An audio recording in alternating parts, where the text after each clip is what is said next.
Demak, keyingisi egizaklar, qovg'a va tarozi burchi vakillari. Sizlarda bu hafta qanday keladi ko'ramiz. Bu insonlar juda ham aql bilan ish ko'radigan insonlar.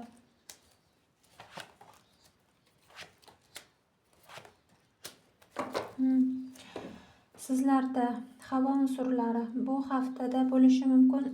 O'tmishingizdagi eski tanishlaringizdan xabar kelishi yoki eski anchadan beri ko'rmagan insonlaringizni ko'rgani borishingiz mumkin.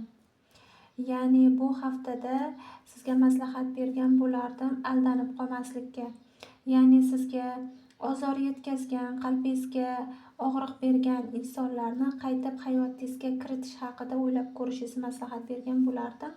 Bu haftada ham munosabat tomonlama, ham pul tomonlama aldanib qolmasligingizga va juda ham ko'p bu haftada sizga takliflar chiqishi mumkin, sayohatlar chiqishi mumkin, qayergadir borishingiz mumkin va bu haftada sizga ko'proq shuni ko'rsatyapti kartalar, hayotingizdagi eski sikl yopilib, yangi siklga, ya'ni yangi hayotga qadam qo'yasiz va qiyinchiliklardan chiqasiz. Chunki havo unsuri vakillari juda ham aqlli bo'ladi, hissiyotga kamroq berilib, aql bilan ish ko'rishadi.